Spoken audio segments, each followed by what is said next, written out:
ஓம் சாந்தி. ஓம் சாந்தி. ஓம் சாந்தி. நாம் தொடர்ச்சியாக ராஜயோகினி அப்படி என்ற ஆங்கில புத்தகத்திலிருந்து நாம் தமிழாக்கம் செய்து கொண்டு வருகிறோம். தொடர்ச்சியாக பாருங்கள், இன்றைக்கு நாம் அதனுடைய அர்த்தத்தை புரிந்து கொண்டு வாழ்வில நடைமுறையில பயன்படுத்தி பார்ப்போம். நேற்றினுடைய தொடர்ச்சியை பற்றி இன்றைக்கு, அதாவது தாதி இருதய புஷ்பா அவர்களுக்கு உடம்பு முடியவில்லை முழுமையாக. அதனால யோக பலத்தால் அவரை காப்பாற்றுங்கள் அப்படின்ட்டு பாபா சொன்னார். அது எப்படி? பாபா சொன்னார், உங்கள் யோக பலத்தினுடைய அந்த சக்தி மூலமாக அவரை காப்பாற்றுங்கள் அப்படின்று. அது மட்டுமா, எதிர்காலத்தில் இந்த குழந்தையின் மூலமாக ஒரு சிறப்பான சேவை நடைபெற வேண்டும் அப்படின்னு சொன்னார்.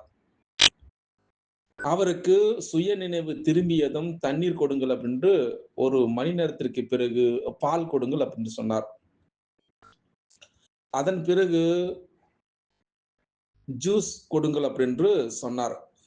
பிறகு 1 மணி நேரம் கழித்து குளுக்கோஸ் கொடுங்கள் அப்படின்னு சொன்னார். யாருக்கு? தாதி இருதய புஷ்பாருக்கு பாபா சொன்னார். இப்படியாக போய்கொண்டிருக்கக்கூடிய வேளையில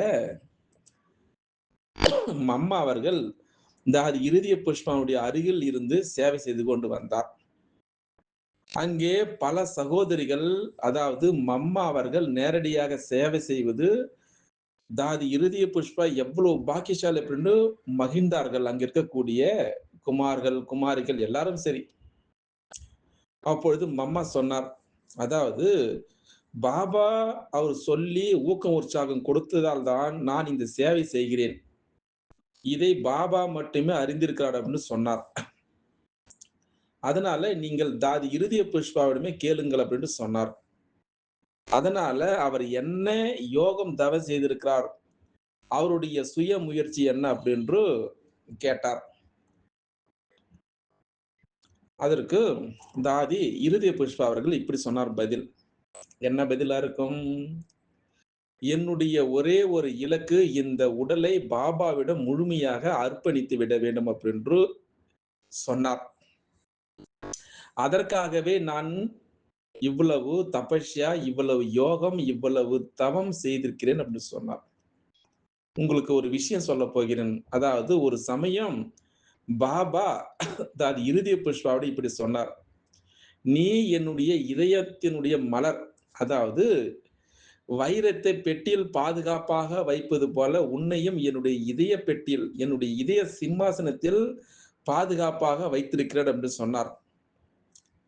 கடைசியாக உன்னுடைய உண்மையான நிலையை அனைவருக்கும் வெளிப்படுத்துவேன் என்று சொன்னார். அப்போ பாபா சொன்னது அந்த வாக்குறுதி பொய்யானதாக உண்மையானதாக அப்படின்னு கேட்கலாம் வாருங்கள். அப்போ வகுப்பறையில் பாபா கேட்டார் இப்படி, என்னுடைய சிங்கத்தினுடைய குழந்தையே, அதாவது என்னுடைய வீர குழந்தை எங்க அப்படின்னு கேட்டார். எங்க? வகுப்பறையில. அப்போ தண்ணீரை சூடாக்கும் பணியை யார் ஏற்க போகிறார்கள் அப்படின்னு கேள்வி கேட்டார். அப்போ யாரும் பாபா கேட்ட கேள்விக்கு கையை யாரும் உயர்த்தவில்லை. அப்போ தாதி இருதய புஷ்பா இன்னும் பலவீனமாக இருந்தார். அதாவது காலில் ஏற்பட்ட அவருக்கு காயத்தால் நொண்டியபடி நடந்து கொண்டு வந்தார். இப்படியாக நீண்ட நேரம் நிற்கவும் முடியவில்லை. இருந்தாலும் அவர் கையை உயர்த்தவில்லை. அப்போ பாபா கேட்டதும் மறுக்காதவர் அவர். ஆனால் அந்த நாளில் வலியினால் கூட அந்த கையை கூட உயர்த்த முடியவில்லை. அப்பொழுது பாபா தாமாக கேட்டார் தாதி இருதய புஷ்பாவிடம், எப்படி? என்னுடைய வீர குழந்தை எங்கே அப்படி என்று. இந்த வார்த்தை கேட்ட தாதி இருதய புஷ்பா எழுந்து பாபாவின் முன் வந்து நின்றார். பாருங்கள், எவ்வளவு தைரியத்தை கொடுத்திருக்கிறார் பாருங்கள். அப்போ பாபா கேட்டார், இருதய புஷ்பா அவர்களே, ஏன் கையை உயர்த்தவில்லை அப்படின்னு கேட்டார். அப்போ தாதி இருதய புஷ்பா அவர்கள் பதில் சொன்னார் பாபாவிற்கு. தாதி இருதய புஷ்பா அவர்கள் ஒரு வார்த்தை பேசாமல் தன்னுடைய கையை உயர்த்தினார். அதன் பிறகு அங்கு இருந்த அனைவரும் போட்டி போட்டுக் கொண்டு தங்களுடைய கைகளை உயர்த்தினார்கள்.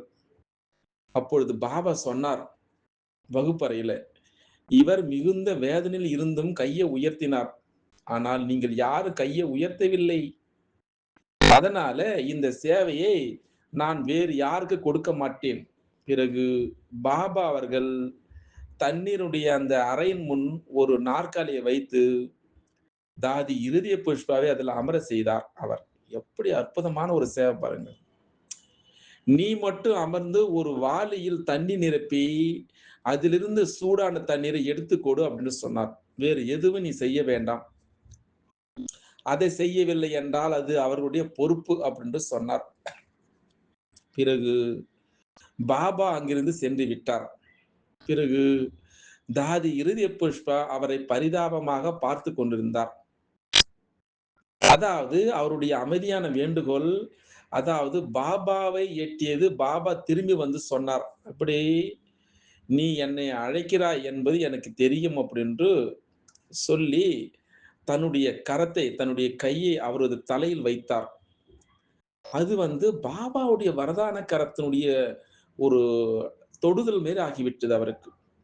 அதாவது சிவத்தந்தையினுடைய அந்த சக்தியினால, அந்த தூண்டுதலை அனுபவத்திற்களால் மட்டுமே அதை உணர முடியும். எல்லாராலும் முடியாது. அதனால அந்த நொடியே அவருடைய கால்வலி முழுமையாக மறைந்து அந்த கூக்குரல் கேட்டது பாருங்கள். அப்போ தாதி இருதய புஷ்பா அவர்கள் மாதாவுடைய மடியில் அளவற்ற இனிமை அவர் அனுபவித்தார். அது என்ன அற்புதமான ஆனந்தம், அது என்ன அற்புதமான ஒரு அமைதி தெரியுமா? அதாவது மதுபனுடைய புனிதமான ஒரு தூய்மையான நிலமாக இருக்கிறது. அப்போ நம்ம எல்லாருக்கும் தெரியும், பாபாவுடைய குடில் அதற்கு முன்பாக திராட்சையினுடைய கொத்துகளுடைய இனிமையால் நிரம்பி இருந்தது. அங்கே ஆயிரக்கணக்கான திராட்சை கொத்துகளும் சரி, அங்கே ஆயிரக்கணக்கான ரோஜா மலர்களும் சரி, ஒரு சூழ்ந்த ஒரு தோட்டமாக இருக்கின்றது அங்கே. அதனால அங்கே பாபாவுடைய யோக சக்தியினுடைய தாலாட்டு ஆத்மாவை அன்புடன் தாலாட்டி இருக்கிறது அப்படின்னு சொல்கிறார் அந்த அனுபவத்தினை. அதனால மலர்கள் இருந்தாலும் சரி, பறவைகள் இருந்தாலும் சரி, மதுபனுடைய அந்த தென்றலில் அதனுடைய ஆன்மீக சக்தியாலும் சரி, அந்த இறை சக்தியினுடைய அந்த அன்பினுடைய சக்தி எல்லோருக்கும் உணரப்பட்டது அப்படின்று அந்த விஷயங்களை நம்மிடம் சொல்கின்றார். அதனால அதனுடைய பலன்கள் உலகிய ஈர்க்கும் அளவிற்கு இனிமையாக இருந்தது அந்த காலத்தில். இன்றளவும் அந்த சக்தி எல்லோரும் உணரப்படுகின்றது. பிறகு தாதி இருதய புஷ்பா அவர்கள் ஞான யோகினியாக மலர்ந்து சிவபாபாவுடைய சிரேஷ்ட அந்த ஸ்ரீமத்தினுடைய வேகத்தில் முழுமையாக ஒன்றிணைந்து விட்டார். இப்படியாக 14 ஆண்டுகள் கடுமையான யோக தவத்திற்கு பிறகு அவருடைய வாழ்க்கை இறை சேவையினுடைய ஒரு சாட்சியாக மாறியது அப்படின்று இந்த ராஜயோகினி ஆங்கில புத்தகத்திலிருந்து தமிழாக்கம் செய்து கொண்டு வருகிறோம். பார்க்கலாம் நாளைக்கு என்ன நடக்க போகிறது அப்படின்று அதனுடைய தொடர்ச்சியை பற்றி நாளைக்கு பார்க்கலாம். அச்சா. ஓம் சாந்தி, ஓம் சாந்தி, ஓம் சாந்தி, ஓம் சாந்தி, ஓம் சாந்தி, ஓம் சாந்தி. நாம் தொடர்ச்சியாக ராஜயோகினி அப்படி என்ற ஆங்கில புத்தகத்திலிருந்து நாம் தமிழாக்கம் செய்து கொண்டு வருகிறோம். தொடர்ச்சியாக பாருங்கள். இன்றைக்கு நாம் அதனுடைய அர்த்தத்தை புரிந்து கொண்டு வாழ்வில நடைமுறையில பயன்படுத்தி பார்ப்போம். நேற்றினுடைய தொடர்ச்சியை பற்றி இன்றைக்கு, அதாவது தாதி இருதய புஷ்பா அவர்களுக்கு உடம்பு முடியவில்லை முழுமுறையாக. அதனால யோக பலத்தால் அவரை காப்பாற்றுங்கள் அப்படின்ட்டு பாபா சொன்னார். அது எப்படி? பாபா சொன்னார், உங்கள் யோக பலத்தினுடைய அந்த சக்தி மூலமாக அவரை காப்பாற்றுங்கள் அப்படின்னு. அது மட்டுமா, எதிர்காலத்தில் இந்த குழந்தையின் மூலமாக ஒரு சிறப்பான சேவை நடைபெற வேண்டும் அப்படின்னு சொன்னார். அவருக்கு சுய நினைவு திரும்பியதும் தண்ணீர் கொடுங்கள் அப்படின்று 1 மணி நேரத்திற்கு பிறகு பால் கொடுங்கள் அப்படின்னு சொன்னார். அதன் பிறகு ஜூஸ் கொடுங்கள் அப்படின்னு சொன்னார். பிறகு 1 மணி நேரம் கழித்து குளுக்கோஸ் கொடுங்கள் அப்படின்னு சொன்னார். யாருக்கு? தாதி இருதய புஷ்பாவிற்கு பாபா சொன்னார். இப்படியாக போய்க்கொண்டிருக்கக்கூடிய வேளையில மம்மா அவர்கள் தாதி இருதய புஷ்பாவுடைய அருகில் இருந்து சேவை செய்து கொண்டு வந்தார். அங்கே பல சகோதரிகள், அதாவது மம்மா அவர்கள் நேரடியாக சேவை செய்வது தாதி இருதய புஷ்பா எவ்வளவு பாக்கியசாலி அப்படின்னு மகிழ்ந்தார்கள். அங்க இருக்கக்கூடிய குமார்கள், குமாரிகள் எல்லாரும் சரி. அப்பொழுது மம்மா சொன்னார், அதாவது பாபா அவர் சொல்லி ஊக்கம் உற்சாகம் கொடுத்ததால் தான் நான் இந்த சேவை செய்கிறேன்.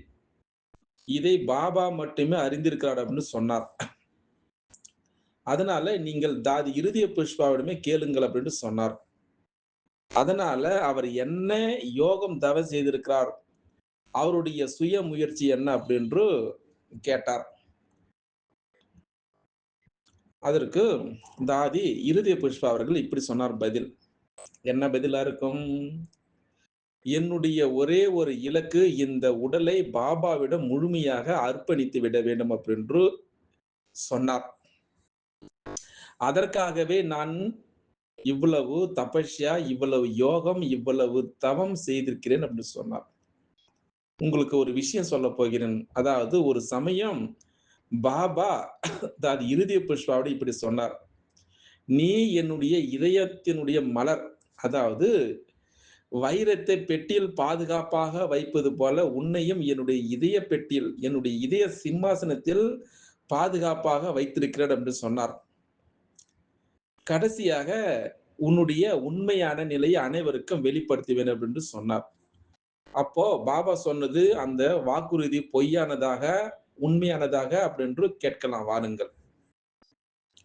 அப்போ வகுப்பறையில் பாபா கேட்டார் இப்படி, என்னுடைய சிங்கத்தினுடைய குழந்தையே, அதாவது என்னுடைய வீர குழந்தை எங்க அப்படின்னு கேட்டார். எங்க? வகுப்பறையில. அப்போ தண்ணீரை சூடாக்கும் பணியை யார் ஏற்க போகிறார்கள் அப்படின்னு கேள்வி கேட்டார். அப்போ யாரும் பாபா கேட்ட கேள்விக்கு கையை யாரும் உயர்த்தவில்லை. அப்போ தாதி இருதய புஷ்பா இன்னும் பலவீனமாக இருந்தார். அதாவது காலில் ஏற்பட்ட அவருக்கு காயத்தால் நொண்டியபடி நடந்து கொண்டு வந்தார். இப்படியாக நீண்ட நேரம் நிற்கவும் முடியவில்லை. இருந்தாலும் அவர் கையை உயர்த்தவில்லை. அப்போ பாபா கேட்டதும் மறுக்காதவர் அவர். ஆனால் அந்த நாளில் வலியினால் கூட அந்த கையை கூட உயர்த்த முடியவில்லை. அப்பொழுது பாபா தாமாக கேட்டார் தாதி இருதய புஷ்பாவிடம், எப்படி? என்னுடைய வீர குழந்தை எங்கே அப்படி என்று. இந்த வார்த்தை கேட்ட தாதி இருதய புஷ்பா எழுந்து பாபாவின் முன் வந்து நின்றார். பாருங்கள், எவ்வளவு தைரியத்தை கொடுத்திருக்கிறார் பாருங்கள். அப்போ பாபா கேட்டார், இருதய புஷ்பா அவர்களே, ஏன் கையை உயர்த்தவில்லை அப்படின்னு கேட்டார். அப்போ தாதி இருதய புஷ்பா அவர்கள் பதில் சொன்னார் பாபாவிற்கு. தாதி இருதய புஷ்பா அவர்கள் ஒரு வார்த்தை பேசாமல் தன்னுடைய கையை உயர்த்தினார். அதன் பிறகு அங்கு இருந்த அனைவரும் போட்டி போட்டுக் கொண்டு தங்களுடைய கைகளை உயர்த்தினார்கள். அப்பொழுது பாபா சொன்னார் வகுப்பறையில, இவர் மிகுந்த வேதனையில் இருந்தும் கையை உயர்த்தினார்.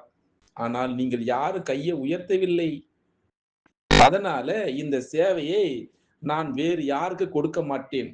பிறகு பாபா அவர்கள் தண்ணீருடைய அந்த அறையின் முன் ஒரு நாற்காலியை வைத்து தாதி இருதய புஷ்பாவை அதில் அமர செய்தார். அவர் எப்படி அற்புதமான ஒரு சேவை பாருங்கள். நீ மட்டும் அமர்ந்து ஒரு வாளியில் தண்ணி நிரப்பி அதிலிருந்து சூடான தண்ணி